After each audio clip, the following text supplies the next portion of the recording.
Wakenya wameshtushwa na hali mbaya ya kiafya ya gavana wa Siaya James Orengo iliyompelekea hadi kupelekwa hadi India ili kupata matibabu. Ujambo na karibu kwa taarifa zetu za Kenyascope, na kumbuka kusubscribe.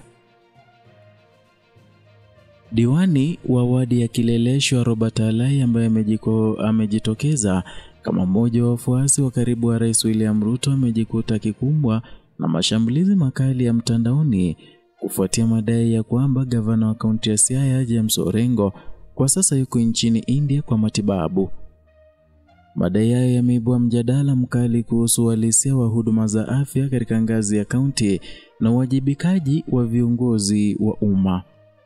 Katika chapisho iliyosambaa sana kwenye mtandao wa X, zamani Twitter, Alai alimtuhumu Orengo kwa kile alichokiita kujificha nje ya nchi badala ya kutumia huduma za afya zilizopo katika kaunti yake.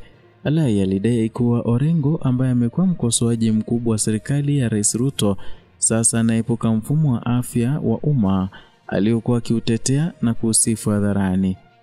Kauli hiyo ya Alai imewagawa Wakenya kwenye mitandao ya kijamii. Wapo wanaolaumu kwa kuingilia masuala binafsi ya kisiasa, wakisema afya ni haki ya msingi na kwamba kila mtu ana uhuru wa kuchagua mahali pa kupata matibabu bora. Wengine hata hivyo waliunga mkono hoja yake, wakisema kuwa viongozi wa umma wanapaswa kuona wa kwanza kutumia huduma wanazozisimamia ili kuonyesha imani kwa taasisi hizo. Madai ya Alai yamefua mjadala mpana kuhusu hali ya huduma za kiafya katika kaunti mbalimbali nchini. Licha ya serikali za kaunti kupewa jukumu la kuendeleza miundombinu ya afya tangu ugatuzi uanze, bado changamoto nyingi zimekuwa zikiripotiwa kuhusu ukosefu wa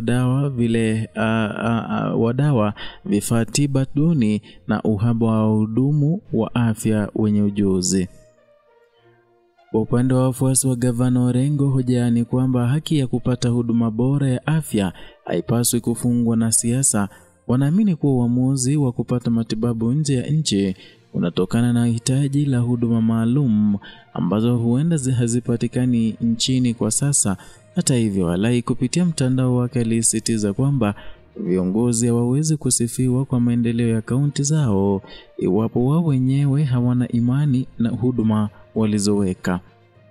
Hii inaangazia taswira halisi ya mgongano kati ya hotuba ya kisiasa na maisha ya kila siku ya viongozi wa umma. Wakati wananchi wanahimizwa kutumia hospitali za umma, mara nyingi viongozi hao huonekana wakisafiri nje ya nchi kwa huduma ambazo alidai kuwa tayari wameboresha kwa wananchi wao. Katika mazingira haya ya shinikizo kwa uwajibikaji, raia wengi wanazidi kushinikiza uongozi wa vitendo. Wanataka kuona viongozi wao wakitekeleza sera, kwa mfano, si kwa maneno pekee. Kisa hiki cha Orengo na Alai kinajidhihirisha kuwa zaidi ya tofauti za kisiasa, ni wito wa mabadiliko ya kweli katika uongozi wa uwajibikaji wa kitaasisi.